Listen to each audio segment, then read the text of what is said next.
And thank you, of course, to all of you joining us live and for our presenting sponsors of the Nonprofit Show. You see many of these logos here. They might seem familiar. They've been with us, a lot of them since the beginning, and we're really grateful to have their support and their partnership in our sector. So I always like to say, go out and find them on the internet, give them some love, tell them thank you. And again, just know that they are in your corner to support you and your mission. So thank you so much to our sponsors.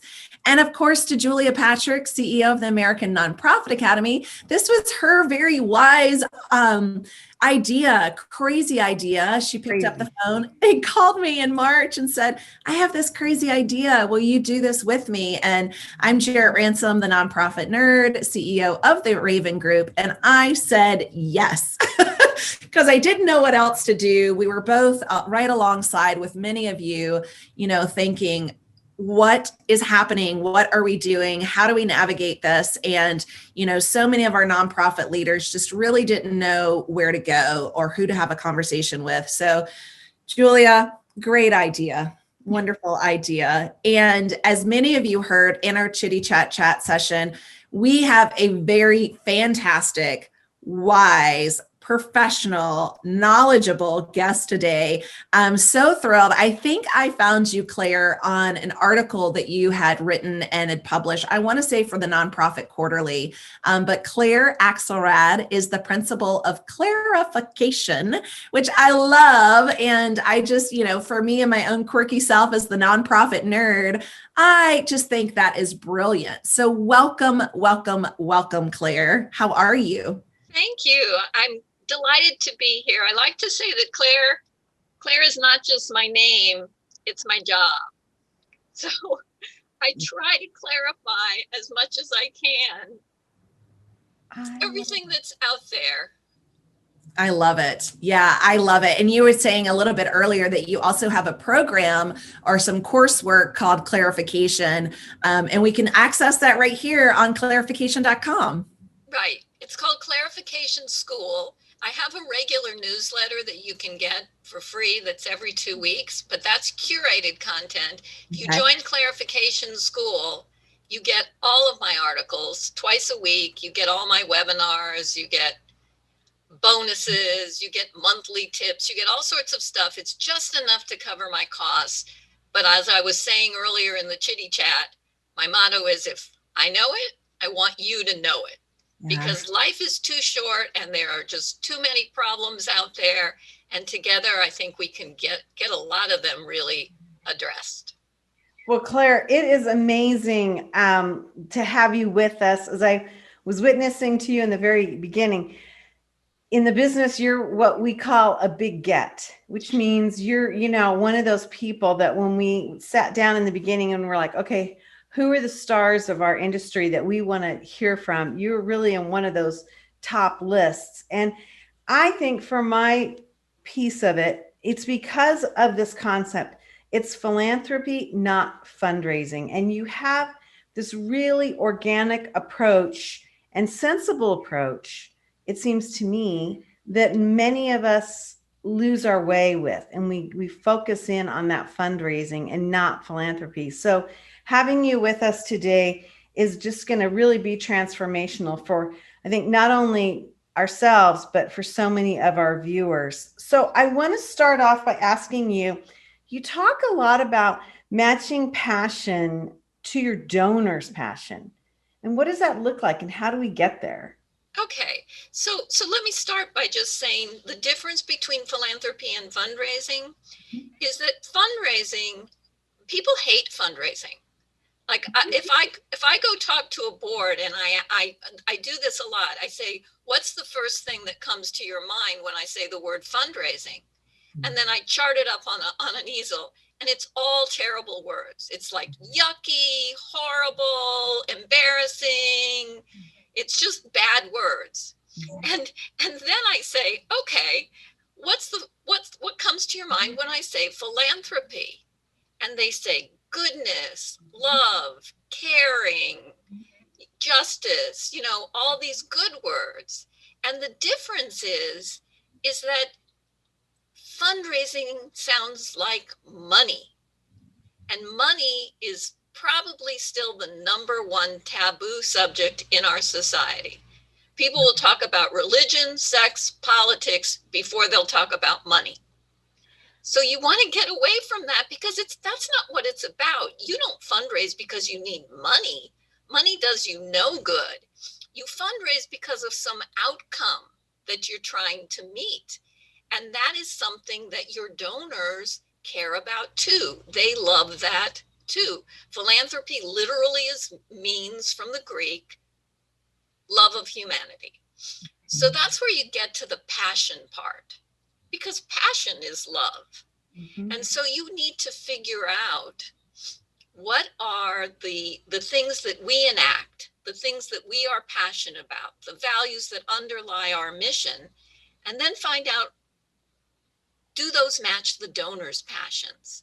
And not everybody is the right fit for your nonprofit. That is okay. But fundraising is fundamentally a value for value exchange. You got the donor, you've got your organization. The donor gives you something of value, which is usually money or time. And then you give back something of value, which is usually intangible. It's usually a feel good, a sense of having fulfilled a moral or a religious obligation, or giving back, or paying forward. But it is really on you to give that value. And so you are then what I call a philanthropy facilitator. I love that. And Claire, I remember hearing, like, I think when people say, oh, I'm a philanthropist, or we need more philanthropists, really, we're all philanthropists. There's not a number that quantifies you to become a philanthropist, right? Philanthropy in the sense is literally to provide a gift, to provide support, to provide at any denomination. And I think that is so critical. And I love your concept of fundraising and philanthropy. And I laughed because I have been in that room, not with you, Claire, but what is fundraising? And it is like, nope, don't look at me. I don't want to talk about that. But you ask about philanthropy and it feels so good.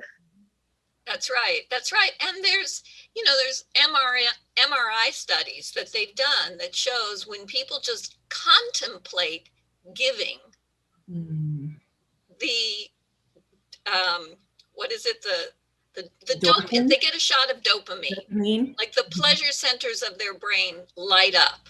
Yeah. It's a joyous type of thing. So I always, tell people, like, why wouldn't you want to give people joy? And speaking of matching passion, I often will say to somebody, okay, what do you do if you go to a restaurant that you really love? What do you do? What do you tell your friends? Gotta go. And I say, well, do you love our nonprofit? Why are you being so stingy with it? Why aren't you telling people? You get a lot of joy out of it. Why don't you want them to share in it? I mean, maybe they won't like it. Maybe they'll say, thanks for sharing, but I don't like Thai restaurants. That's okay. But you can still share.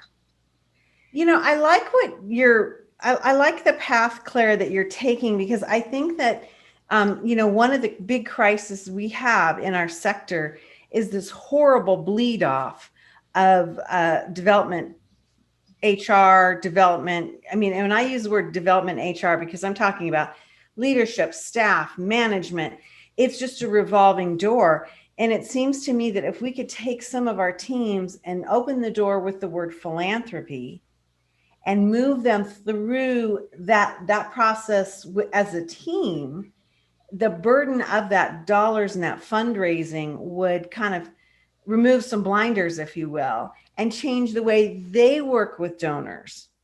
And I'm wondering if you could talk about that as we move forward, talking more about donors. But do you see that as a problem? Yes, absolutely. And I think that's why you hear so much talk about culture of philanthropy. Yeah. Culture of philanthropy is really, it's the golden rule. It's do unto others as you would have them do unto you. And it extends not just externally, but also internally. And the Haas Foundation did a series of papers a few years back on culture of philanthropy. And the final one was called Bright Spots.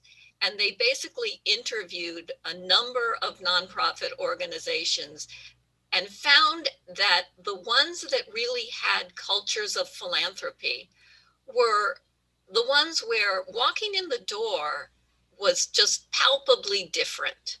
That people walking down the hall, rather than just saying, hi, how was your weekend? Was, hi, is there anything I can help you with today? And that extends to the other notion that you hear bandied about a lot, which is donor-centered fundraising. And it's really customer-centered. And you have a lot of customers. You have internal customers, the people you work with, your board members, your parents, your patients. You have external customers.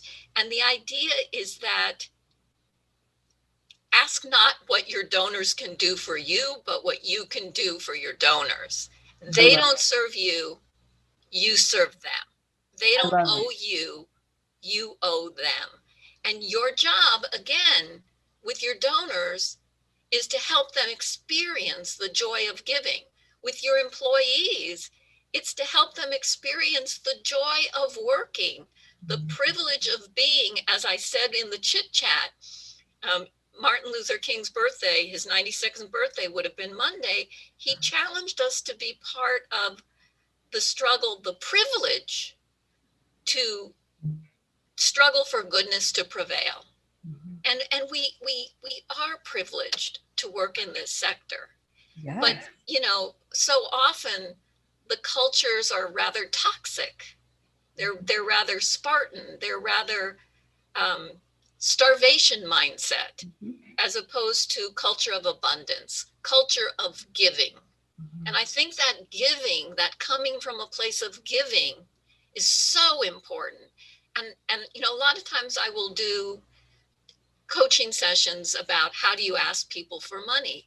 And it doesn't matter how much I talk about this, we'll go into practice session and somebody will inevitably say, hi, George, I've come to hit you up. And I'm like, no, right. That's violent. You don't want to be hitting people up. You don't want to be twisting their arms, So let's delve into that, because nurturing donors, it seems like such a key part of your philosophy. And you've already touched on that, but I would love for you to give us some strategies about what that means as part of this mindset shift from fundraising to philanthropy. Well, I think nurturing donors, it means, again, golden rule, treat others as you would like to be treated. Donor relationships are exactly that, relationships. And if you want a lasting relationship with somebody, you have to be active. You have to be there for them. You have to connect with them.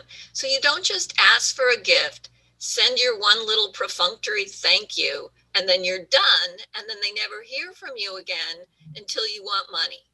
That's not a relationship. So I always say, shower the donors you love with love. Show them the way that you feel.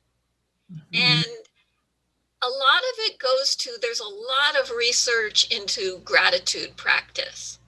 I love the website Greater Good, which is out of UC Berkeley. And if you go to that website, you will find reams of research on the benefits of gratitude. Yeah. It's good for you.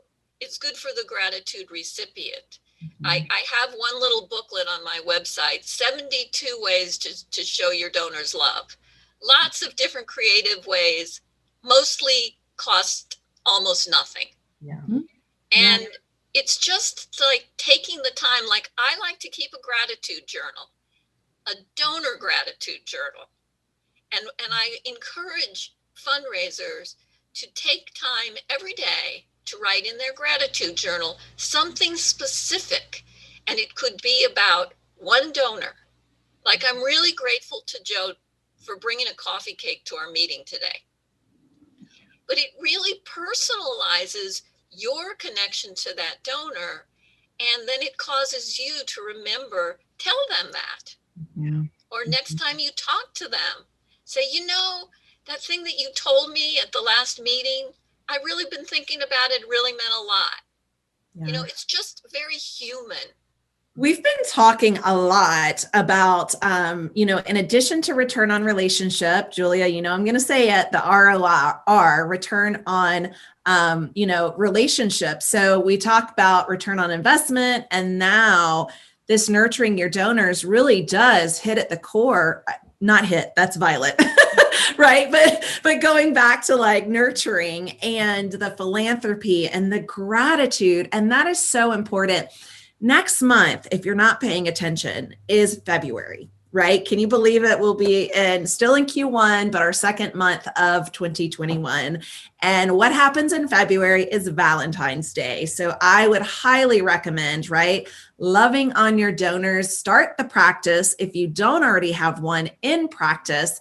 And I love that you said, were those 72 on your website or were they in your book?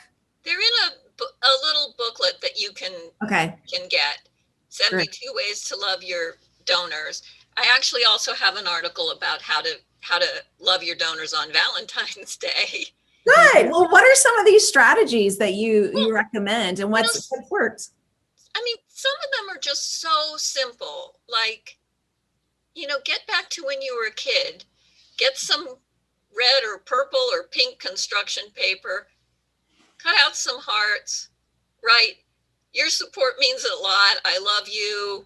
I mean, I can't even think there's some clever phrases, but just, we heart you, and then put it in an envelope and send it. And it's so simple, and they can tell it didn't cost anything, but it's just that you're thinking about them. And that's the important part. I like to do it on unusual holidays too, because people think about getting stuff on Valentine's Day. Right. But if you all of a sudden send them something on Groundhog's Day, which is also coming up, they're like, oh, that's so clever. That's so cute. And they like being associated with you because you're kind of original. Claire, I'm thinking too about, being in this environment with COVID. I think at this point in time, this has got to really have even more impact because people are starving for connection, and the loss of, we just passed 400,000 deaths in this country. The isolation that people are feeling and the fear of going back to community. Some of these things are going to, I would think, have even more impact than they would have maybe last year. Exactly. And just like pick up your phone. Yeah. Do a 15-second video into the phone and text it. Text it. You can't probably do that with every donor. I mean, you can. There are companies that do that you can just Google thank you videos. And you can send mass thank you videos, but you can also do this with select donors, with major donors, with monthly donors, just really quick. It doesn't take that much time, and there's nothing more personal. Big impact. Yeah. I love it. We've had a lot of questions and comments. We've got one that's come in that says, good to see Claire on your show. And we agree. Hey, I've got another question that's come in, and it says, Claire, a relationship has to be reciprocal if it's going to be sustainable. What metrics would you use for how a donor feels about your organization that goes beyond dollars and cents? Well, part of it is seeing how they engage with you. And that, some of that depends on whatever software you have that you can track it. But I mean, you can use Google Analytics.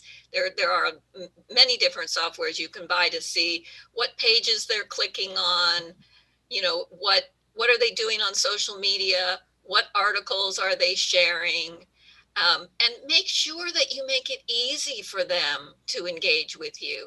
So put share buttons everywhere. Put share buttons at the bottom of your emails. I just saw some research that shows people share more via email than they do via social media. Really? And if you put share like on your thank you landing page, after they've, I mean, you wouldn't think this, but after they've just made a gift, Right.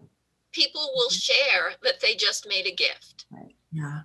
Yeah, absolutely. I I forget didn't the know question. the statistics. That's fascinating that more people share via email than social media. Yeah. And you know where you can get great statistics?